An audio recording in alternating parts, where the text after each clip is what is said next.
am Pat Sharkey, the wife of writer Jack Sharkey. I'm Carol Fortenberry, nee Sharkey, and I am the daughter of Jack Sharkey. And have you ever been to Hamburg before? No. No. How do you like it so far? Oh, it's been great. We had the best time. Good time, yeah. Yeah? We went However, you to didn't get England, then Paris, then Amsterdam, and then now here. So The Great. people have been so nice, we've really had a good time. yeah, really. That's awesome. And the theater? Oh, it's It's, wonderful. it's great. We just had the best time last night. That was the first one too, Yeah, right? yeah. First general. Right. So what about, Jack, could you tell us a little bit about the author? Sure. Was born in Chicago, and Brilliant pianist. in 1931 in May, and yeah, his mother wanted him to be a professional piano player, so he knew that, but he wasn't really interested in that. But he enjoyed writing. If he filled, the students were supposed to fill this notebook, and if they were sold anything during their class, they would get an A in the class. And of course, my husband did so. He sold a short story at that time. I have a lot of his short stories. Like, what is the science fiction? He loves science fiction. That's why Star Wars, he loved that. And the short stories, like the old, like little magazines you get with different authors inside it. I have a cabinet full of, like, I won't even open them because they'll break, they're that old. And like, he's like in every other book, like all the Fantastic Stories was one of them, and Fantastic. I found them on eBay, and it was great. Like all these little short stories, usually science fiction, that he had written. Yeah, So they were early. things I never knew about until one of my sisters or somebody said, you know, I've seen the short stories. I'm like, no, I didn't even know. But yeah, that was just Yeah, in the early years, he wrote a lot of science fiction, Yeah, short cool. stories, and he has a couple of books as well. If I don't so go like, yeah, great, because I normally would, it's because I'm trying to shut up for the video. No, you're okay. That's great. What about how did Hela Stjärnbetror come about? Excuse me? Hela Stjärnbetror, how did it come about with it? Jack actually graduated from St. Mary's University in Winona, Minnesota, which is a sort of a small school. But he started at Loyola University in Chicago, and he hated it. It was so big, and none of the teachers knew who you were or anything. It was terrible, and that's what inspired him for Jeremy, because Jeremy could fix his own grades and pass himself and graduate himself. Right. And, nobody knew the difference. Because he was just one in the crowd, yeah. Yeah. And that must have been a fairly new topic, if you will, at the time. Nobody had really. Right, people didn't Probably. do that back then. Probably, Right. yeah. And my dad not only, wrote plays, but he also composed his own music. He wrote musicals. I could listen to him play. He was a terrible singer, though. He would have to make a cassette tape, like to send them, to give them like the music for the different musicals, and he'd be singing it. It was so bad. Yeah, he had a terrible did not have a voice. good voice, although he had perfect pitch. Yeah, which is, yeah, that's true. I don't know, it's strange, but It's weird, but yeah, terrible voice.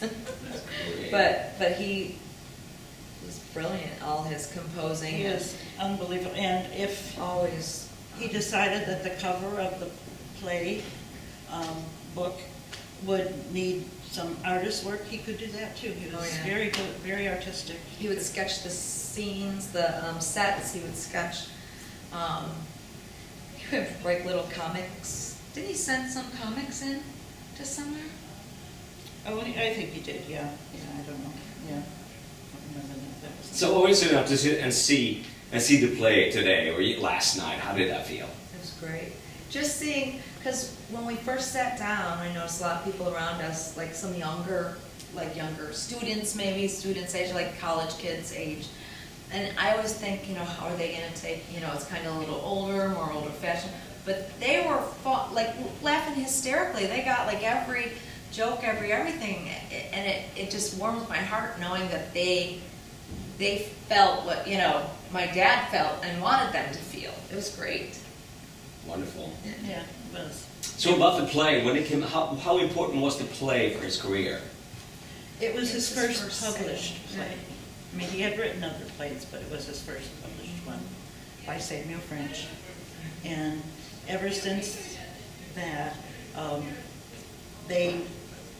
he was under contract, and they had the first refusal of any of his other plays that he would write. And of course, he wrote 82 of them. Yes, a ton of them. Some written with other people. He wrote some with Jim Kelly and some with Dave Reiser. And his 5 surnames. Or not surnames. He writes under 4 or 5 different names. Anyway, and that was Samuel French's, suggestion. And because usually a theater group will only have one play by the same author in a season. So this way, So he was this able way, to get Samuel more French rights. thought that maybe, theater groups could have more than one of his plays during a season. That was clever. Plus they didn't want him popping out like so many at a time under the same name, because people would think he's just being sloppy and hurrying through it, which was not the case at all, not ever. Yeah, he So was he's very meticulous. very prolific. So what about the characters in Here Lies German Troy? Would one of them be you? Or based on? No, I don't No, think I so. do not think so, No. yeah. But, I don't know how he based the characters, but, yeah. Definitely. I mean, some of his plays, I don't know if any of them were me, but I mean, he did, a few of his plays he wrote as for a certain actor or actress, Mhm. and, Like with them in mind. yeah, to play that role. One was Elkie Summer in one of his plays, Once Is Enough, and she did that in Chicago. Actually, it opened the night before we left to go to California, and, but he went and saw it, but I was home trying to pack and everything, but, yeah. So, but it was. So is it anything in particular about the show last night that sort of stays with you, that you think, wow, that was... Well, the actors were great, like, you're never sure, especially when you haven't seen, like, people acting certain things, but they were great, and just, like, Jeremy's facial expressions, and just, you knew what he was thinking when he wasn't saying anything, just with the eyes, and just his persona, like, he portrayed what he was supposed to portray. It was great. I mean, he was really good. All of them, they were all really They were good. great, yeah, they really were. They did it, just. I can't even think of Like, anything. I mean, I that have seen sticks this out. play probably A lot. 25 times, maybe more. And, Not- they were right up there with them. Yeah. Yeah, they were good. I hadn't seen it in years, so I didn't even remember the premise or anything. I mean, I have all the plays, so I could have looked it up, but I didn't. Because it's fun to get surprised again, And then as I'm watching that, I'm remembering little bits and pieces. But yeah, no, it was wonderful. They did a great job. So what do you think, what is it about a farce? That the key, what is it that's so fun about that we loved? Why do we love farces so much? My dad always loved any TV shows like that, like Mel Brooks, what's the Frankenstein, Young Frankenstein. Frankenstein. Anything, where people get caught up in something and in trouble, basically, or, trying to work their way out of. My dad had like a puzzle mind, did crossword puzzles all the time, always thinking. And so Yeah. I think he liked to get people out of a situation. Three's Company, he loved that show because they were always, something happened and, always had to find their way out. And he loved that kind of thing, just loved it. Wouldn't you say? Oh, yeah.